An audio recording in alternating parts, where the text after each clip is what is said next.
Well, hello, Belinda. Today we are talking about your work as a leading advocate in the family and domestic violence sector, um, whose work has brought critical attention to the growing issue of technology facilitated abuse.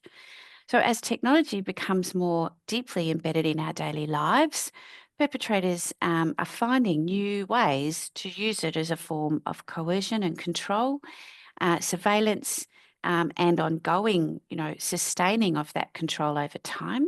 You've been at the forefront of efforts to unpack these complex dynamics and the nuances of those dynamics, and also supporting practitioners and systems to respond effectively with knowledge, and awareness to ensure that victim survivors are become much more aware of this as an issue in Mm. the perpetration pattern. And so we're really delighted to have you here with me in this conversation to share your insights and expertise on this urgent and evolving area of practice. So, you've been a strong advocate for improving responses to family and domestic violence, and particularly in the technology and abuse and its use in coercion and control. Do you want to share a little bit about your journey into this work and what led you to put a laser focus on that particular issue? Yeah, sure, Tori. Thanks for having me. And I think bearing in mind that when I started in practice in the domestic and family violence sector was just around the time that smartphones and Android phones were really coming into existence. So in the very beginning, there was much less capability, and we used to speak about people buying spy devices online, and then it very quickly became apparent that, these devices that they would purchase for their nefarious means were no longer needed, that it was all there Mm, readily available. So I think you have to be agile when you're working at a very busy regional service. You need to be constantly abreast of what are the emerging issues and methods and strategies yeah. being used by persons who intend to abuse and track and stalk their partner. So it's been a little bit of an evolution, I suppose, in that, having that interest, leading teams where they're sharing information about what's happening, Mm, sometimes finding that women would disclose certain things and they were unexplainable. okay. And delving deeper into that and finding, that explanation was around the use of technology and emerging technology that happens at a really rapid pace.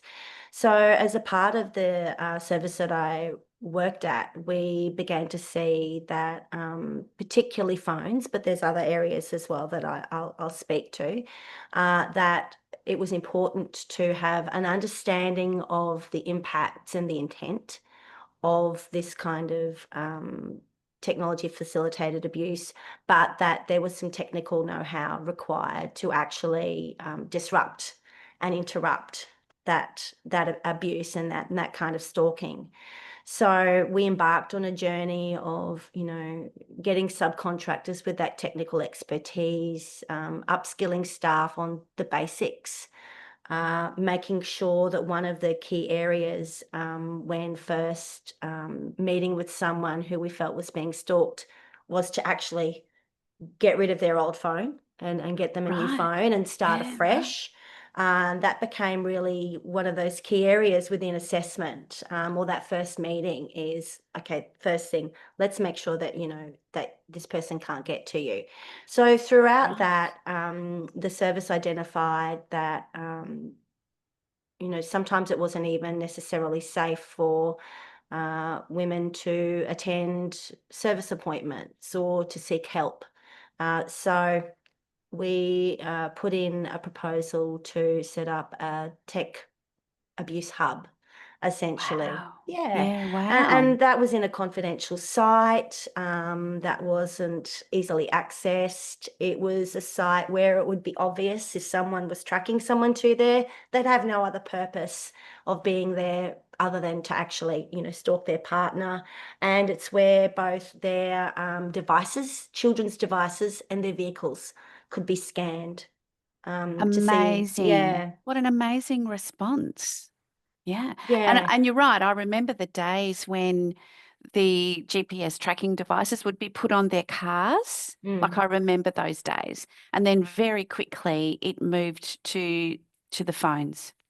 Yeah, and GPS yeah, tracking with the yeah. where Phones. where often the phones would be given to the victim survivor as a gift, as part of that Yeah. early dating kind of cycle. That's Mm. yeah, that's Or a gift to amazing. the children. Like post Yeah. separation, we see the phones being given to children. But the thing is, it's no longer even necessary when it comes to some of the modern technology in vehicles Mm, to put a tracker on the phones.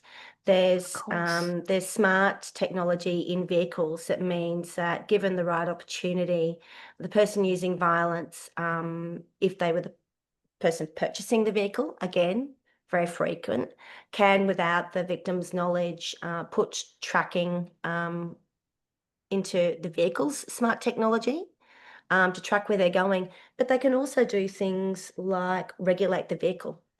They can also Right. control the vehicle from a distance, so they can impact the way the person drives, or they can monitor how they're driving. So if they're still in a relationship, they can see how fast they drive, how often they brake, how hard they brake. And we know with coercive control that, people using that really like to monitor someone's behavior in every realm of their In every life way. and Everything's critique becomes that. yeah, Yeah. everything becomes weaponized, doesn't it? Yeah. Yeah, absolutely. So getting Wow. home, potentially, and your partner telling you, I know exactly how you drove. We spoke about this, Mm. and finding that as a further tool for abuse. So there's so many different Mm. ways that this can happen. So it Yeah. is definitely about stalking and tracking the person down, seeing where they go, but it can also be around their behaviors as well. I was going to say, because you've got that the duality around that is that not only is it part of the pre-separation and the establishment and sustainment of control whilst the relationship is in play, but then you've also got the post-separation kind of stalking and surveillance monitoring, which can then escalate. And we don't know what the evolving technology is working towards. So we know that we've got to keep. Would you say that we've got to keep at almost kind of a handle on what's coming in terms of, I mean, you've talked about cars Mm, and phones and also we've gone from GPS tracking devices to being able to hack into our own car. So mm. what do you think's coming? Like what is it that we need to know as practitioners and services in terms of the investment and learning that's going to be needed in the future, particularly given AI? What are Well, your look, thoughts? what are my thoughts? I'm not, weirdly enough, I'm not an especially tech savvy individual. I Right. use technology myself, but getting more immersed in this area and delving deeper has really caused me to upskill a little bit. Mm, yeah. Uh, I would say, first up, that really the best port of call with this kind of thing and keeping on top of all of the latest new opportunities for abuse using technology. I'd say, Wesnet are your go-to people. They're amazing. Okay. They keep on top of all of this. And of course, there's, when we're talking about like online forms of tech facilitated abuse, there's the Mm, Safety Commission as well. And it's really great to see that our governments are investing in these kinds of entities to make sure that safety can be maintained and the latest developments can be monitored. I would say that I see the issue around vehicles as one that's particularly of note. mm, What it brings to mind for me as well is when I think of that, that combination of what can be seen as intent for physical abuse that's often linked to so many other different strategies of abuse. At what point can car accidents be created? wow. Yes. I Yeah. think that that's very concerning. I would also say that when we're thinking about AI, we already know that people with ill intent, whether that's someone known to the victim Mm, or someone unknown, are generating AI images of mm, people to share and distribute, to dox them. yeah. They could be used in revenge porn, which is still unfortunately alive and well in this day and age. And I think, what I would say as well is when it comes to arenas like family court and family law, they're going to need to be really, really across the use of AI when it comes to finding flaws or subpoena affidavits that contain Yeah. information about the protective parents' behaviour, things that they're doing, images Mm, around what they're doing. So, unfortunately, any yeah, of kind of course. technology or any advancement that we have that is beneficial in some way will be adopted and Has a used. really, yeah, because it has all this other side to it that can be utilized as part of the perpetration pattern. Wow. Absolutely. And I Wow. think the key thing as well is that the intent behind this and the experience is to maintain that absolute control over a person, even when you are not present with them. To the extent Mm, where, with AI and things like that, where someone could really attempt to almost control someone's thoughts, emotions, and feelings. So if yeah. they're able to interject into someone's or interrupt or get in to someone's phone system, whether or not that's because they purchased the phone or whether or not they put spyware on the phone or because they've gotten hold of the phone and they've mirrored the phone in some way. With some of this AI technology, where will it be applicable that they can start to give that phone instructions around how to respond to that individual when they're asking questions or when they're asking AI for recommendations or Mm, if they're going in and they are using that phone's Google search facilities remotely, then how does that impact other suggestions that come up? So it's really inserting themselves into every moment of that person's life. And what that results in as well is not just, as we often see, inconvenience and fear. Fear absolutely. of being stalked is very real, and we know that sometimes the intention behind stalking is at its worst to commit homicide, right? But it's that sense not just of fear, it's that never being able to be away from that person, but also not knowing. Yes. So with some of the Yeah. more overt and traditional ways of abusing someone and stalking them, it's much easier to see and know.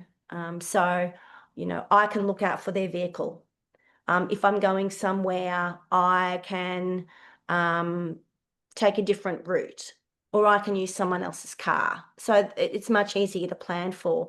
But when there's so much unknown around what they might actually be doing, Mm, then that goes very deeply to the core of people. And they feel that this person is omnipresent in their life. They're yes. completely saturating their life. Mm, They could be changing shopping lists. They could be doing, really anything in the day-to-day use of technology. They can be getting in to other devices, such as smart TVs through Wi-Fi. So if one device is corrupted and that is attached to the home Wi-Fi, that means they can get into other devices as well. yes. Yes. So So there's it's no quite, escape. and the impact of that on victim survivors in terms of mental health and that feeling of always being watched, and just because we know that at the very heart of coercive control is the loss of autonomy, Mm, that loss of ability to own your own time and own your own yeah. space is devastated by stalking and surveillance and monitoring behavior. I wanted to quickly, as we wind up our conversation, I wanted to quickly ask, you and I both also work in the space of, working with people who use family violence as well, what Mm. might be some of the ways that we need to talk to people using violence in relation to their use of surveillance and the use of technology to surveil, stalk and monitor? What might be some of the conversations that we need to have in our interventions with people using family violence that can really support, you know, uh, that could really support change in that space? Yeah, look, I ponder on this quite regularly, and as with many other forms of violence, these people are not necessarily going to be disclosing all of the things that they Mm, do. yeah. Sometimes you get hints around tracking, and I think it's really important to dissect that more in that moment and ask more about that. But at the crux of it, even if, we are asking them to map all the different kinds of abuse that they may use and they're identifying technology, at the crux of it is their sense that they have the right to check up Yes. on that person. And it's that justification. Mm, And really, although it's important to be across what kinds of tech facilitated abuse someone might be using, potentially, if there needs to be some kind of like a legal intervention or something like that, making sure that when that comes up, that idea that they have the right to have dominion over this person in every area of their life, what they're saying to justify that, and really addressing that and getting them to acknowledge and understand what a person's human rights and boundaries are, I think really are at the mm, core of it. mm, So in some ways, we need more knowledge around what they're up to, but in a lot of ways, it's the same work. It's addressing the same issues. yeah. It's, speaking to them about the fact that yes, it's become more and more natural to have that tech connection and that tech intervention into one another's lives, which we're seeing in younger people, right? They have Mm, Find My Friend, they're all very connected, but that this is a consent-based process. yes. And Yeah. that presumption of being able to do those sorts of things should never, not ever be taken. And, Mm, and I think that's what we're doing on a day-to-day basis in the men's work yeah. already, but it's just Ab- around getting more specific and when in speaking to that, talking about technology rather mm. than just more broadly. Absolutely. And also how much time and energy goes into, the practices around hacking and, or that kind of time and energy is not only impactful on the person that's being surveilled and stalked, but also getting them reflecting and thinking about the why. Like, why is that? Where does that come from, and why do you feel like Mm. you've got the right to do that? In terms of, Absolutely. that imposition and insertion of that kind of global power over somebody's life and Yeah, well-being. absolutely. And denormalizing that, Yeah, yeah. like having a look at the current status and what's common practice, Mm, and dismantling some of that common practice and yeah. not just lumping it in all in the same basket. Well, it's common practice to do that, so therefore all these other things that I do are Mm, justified because this is common. So breaking it down into more detail rather than just having a look at it in this broader picture, getting them to identify or speak to certain things, and having a look at that. Well, that's a little bit different, from like being able to find your partner's phone if she loses it. Like what you're talking yeah. about is it's much more intrusive and exactly what you Mm, said. Tell me why that's yeah. okay. Just a whole other level. And why is Mm. that other level so important to you? Mm. Absolutely. And the way in which that cumulative desensitization occurs over time, then and that leads to that assumption of normality in their strategic narrative. Yeah. Absolutely. Yeah. Yes. Completely Belinda, I, agree. I just want to also flag your amazing private practice. I'm just wanting to offer you an opportunity to share with the Pandora subscribers a little bit more about your work and what you do.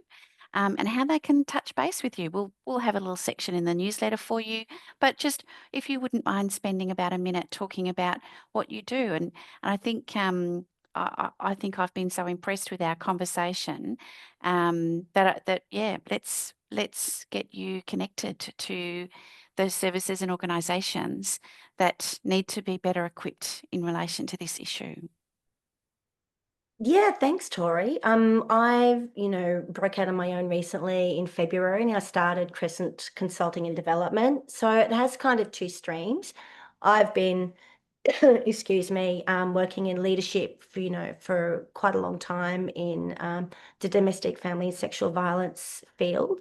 And one of my key roles as well was providing professional development and training, as well as a lot of policy review and advice and development and operating projects and things like that. So the consulting side of my business is really around improving those responses, whether or not it's around tech facilitated abuse or other areas. I've done all sorts of things, and I've had to be, as I said before, really agile in the changing landscape. So it's providing advice to organisations around where they're heading with their policies, to make sure that they're robust, to make sure that they follow best practice, that they're trauma informed, that they're all considered. Providing staff group training and leadership training specifically for organisations that are DFE adjacent. So if you're working with people, you are working with people who are experiencing or using domestic and Yes, family violence, yes. unfortunately and sadly. As a part of that, I suppose, one of my really key areas of interest in supporting is how to improve our responses for LGBTQIA, sister, girl, brother, boy plus people when it comes to those domestic and family violence responses or support, whether that's for staff or for participants that are seeking support. And then the other branch is providing external professional supervision, again, for staff groups and for individuals. So I wanted to have that element as a part of what I'm doing because I really like connecting with the front line, although I will also do leadership groups as well. But I find that that's really important in informing the other area of the work that I do. And it's a place that my brain goes to that I find things click, and I really enjoy that space, and I want to uplift and enable and support and challenge practitioners as well to be the best that they can in this work. Amazing. And it just ties in so beautifully with the Pandora story around bringing hope to what really is an incredibly complex issue that requires many of us to assist and in that uplift. So Belinda, thank you so much for your time today. It's been an amazing conversation. I'm really looking forward to promoting your work through the work that we do here at Pandora Projects, and look forward to our next conversation sometime soon. Thanks so much. Thanks, Tori.